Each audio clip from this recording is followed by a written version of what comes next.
Hi, Robert. I would like to ask you about the process of recognition of one's true nature. I understand. Say that again. The process of recognition of one's true nature. I understand that the process of realignment goes on forever, but I would like to ask you about the recognition itself. Is it like a discovery, like a one-off thing, or it can also be progressive? Very occasionally it happens just once and for all. And most of us know stories of this kind, but for most people it happens in a series of incremental glimpses. For instance, the first recognition for most of us is, I am awareness. I thought I was a mixture of thoughts and feelings and sensations. I thought I was a body and a mind. But I realize I am that which is aware of them. I am not my thoughts, I am aware of my thoughts, etc. So this is, for many people, the first recognition. I am awareness. And that already liberates us from a great deal of the suffering that is inherent in the belief and feeling that we are a mixture of thoughts, feelings and sensations. But it is not a complete liberation of what we are. It is a partial liberation, and therefore it brings with it partial peace and happiness.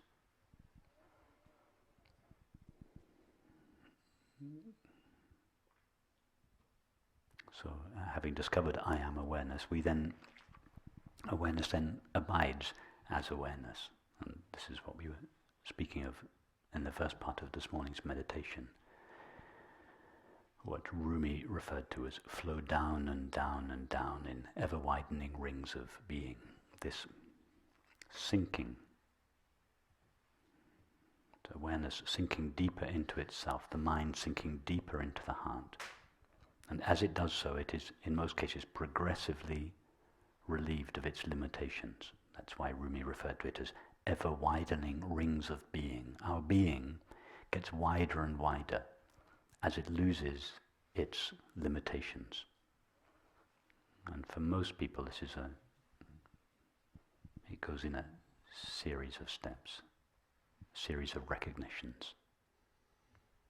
And then at some point there is this recognition that what I essentially am is inherently free. It is imperturbable and thus peace itself. It is fulfilled. There is no lack in it, and thus happiness itself. And it is ever present.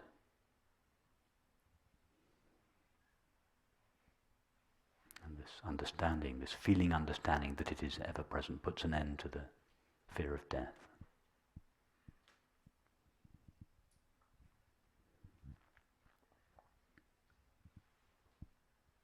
So there is what is in most cases a gradual unveiling of awareness, until at some point there is this recognition. Now this recognition may be accompanied by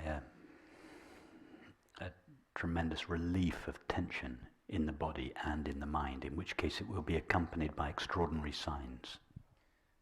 Yes. But the recognition can also happen very quietly. So quietly that there are actually no signs in the body-mind to begin with. The signs become evident in time. Yeah, somehow I have like a subtle expectation that something extraordinary must happen or is going to happen. The extraordinary things that happen are nothing to do with the recognition of our true nature. They are the signs that sometimes accompany that. If the body-mind has been held contracted or held in this tense, contracted form, then when there is this release of tension, that there is a release of energy in the body and the mind, and sometimes that can be expressed in the body as shaking or laughing or crying. In the mind it's sometimes experienced as expanded states of mind. But these are the after effects in the body and the mind of this transparent recognition. There is nothing extraordinary about consciousness recognizing itself. Awareness is knowing of its own being, it is awareness's most simple, ordinary, obvious, familiar, intimate experience. In fact, it's not an experience. All the signs in the body-mind are experiences. In the recognition of our true nature, no new knowledge comes to us. It's not about any new or extraordinary knowledge. It's the removal of ignorance, not the gaining of some new knowledge. Let me give you an example. Imagine there's an actor called John Smith, and he's playing the part of King Lear. So King Lear is something that is added to John Smith. It's a costume and a series of thoughts and feelings, activities. So these are all added on top of on top of John Smith. King Lear is added to John Smith. But the identity of King Lear is always John Smith. That there is no real character called King Lear. The real character, the real self of King Lear is John Smith. So King Lear is added to John Smith. King Lear is a limitation that is added to John Smith, that makes him think, feel, act, perceive and relate in a way that is not inherent to John Smith. These new thoughts and feelings are added to John Smith, and they are called King Lear. So King Lear is miserable. So John Smith is a very good actor. He plays the part of King Lear so fully that he completely embodies King Lear. He forgets that he is John Smith. He thinks that King Lear's life is his real life, and so he suffers because of this. And even when the play ends, he is so completely identified with King Lear that he continues believing and feeling that he is King Lear, and he walks around the streets for the next few days believing and feeling that he is King Lear, and he is miserable because of that. And then one day he's sitting on a bench and he meets a friend, and he tells his friend all his problems, the reasons for his misery. And his friend says to him, no, you're not miserable for any of those reasons. You're miserable because you have forgotten your true nature. You have forgotten who you are. That is the cause of your misery. And King Lear argues with his friend for a minute and says, no, it's obvious I'm miserable for all these reasons, and it's obvious that I know perfectly well what I am. I see this body and these thoughts and these feelings. And his friend says to him, no, but ask yourself, who are you really? You're not your thoughts. You are the one that is aware of your thoughts. Ask yourself, what is it that is aware of your thoughts?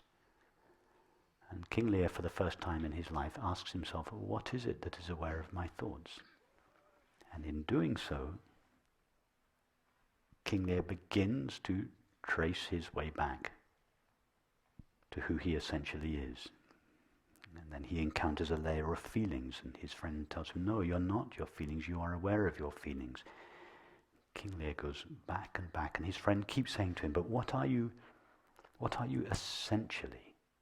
What cannot be removed from you? Your thoughts are always coming and going, your feelings are always coming and going, these clothes you're wearing are coming and going, but what is it that never comes and goes in your experience? And something about this question has the power to draw King Lear's mind deeper and deeper and deeper, back and back and back to his essential being. And at some moment there is this recognition, oh, I am John Smith. I was never King Lear. Now, what knowledge is added to John Smith when he recognizes who he is? Does any new extraordinary knowledge become available to him? No. The most simple, obvious knowledge, which he has in fact always known, simply shines because it is no longer veiled or obscured by King Lear's beliefs and feelings. Now, we could say that this process of King Lear tracing back his mind to its essential, irreducible source was something that King Lear did. But who is King Lear? King Lear didn't do anything because there is no self called King Lear. There was never a character called King Lear. King Lear was an imaginary limitation, self-assumed by John Smith.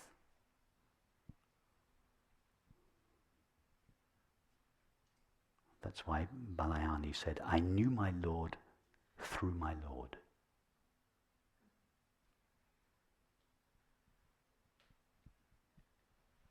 There is never a real separate self that leaves awareness and then returns to awareness. There is just awareness. The only character there is John Smith. The only self there is awareness, which colors itself in the form of thinking and feeling, and seems to appear as something other than itself. This other than itself is the separate self, which from its own point of view is a real separate self.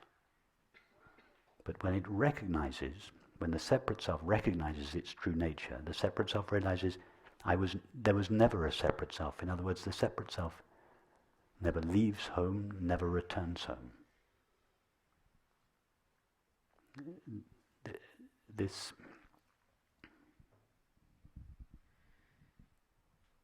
When John Smith recognizes, I am John Smith,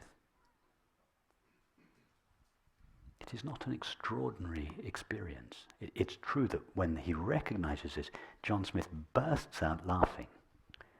And he turns round and he hugs his friend, and for 5 or 10 minutes he is in a state of elation, because he remembers that he's just this regular guy, John Smith, and he has a nice family at home, and he's perfectly happy and contented in his life.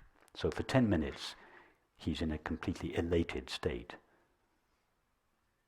But the day after, when John Smith's friend bumps into him, he's just a regular guy walking down the street. He's not in an elated state. There's nothing special about being John Smith. So yes, for the first 10 minutes, there can be this elated, expanded experience in the body and the mind. But that has nothing to do with recognizing our true nature. It is just John Smith's elation for 10 minutes, realizing that he's not King Lear. But the actual recognition itself, oh yes, of course, I'm John Smith. Nothing new is added to him. And then when he looks back at his life as King Lear, he realizes, I, John Smith, was actually always shining in the midst of King Lear's life.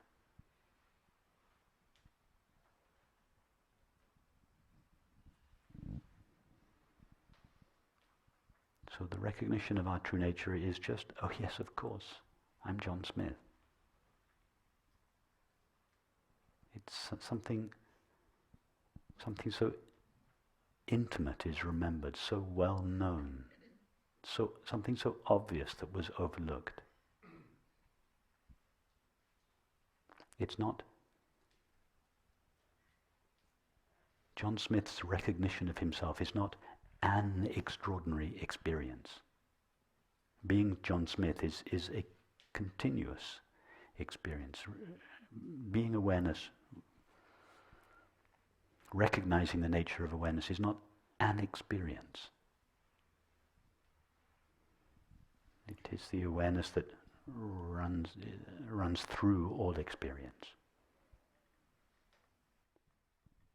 So this expectation should be dropped away, or so the expectation for something special? Well, yes, but the expectation for something special can only come to an end as a result of understanding. Don't discipline them. Don't try to get rid of them. You can't try to get rid of them But if you understand what's been said, then the expectations will automatically fall away. As long as we are expecting enlightenment in the future, it means that we are expecting an event. A particular event in the body or the mind. That is, enlightenment is not an event. It's not an objective experience. It's not something that happens.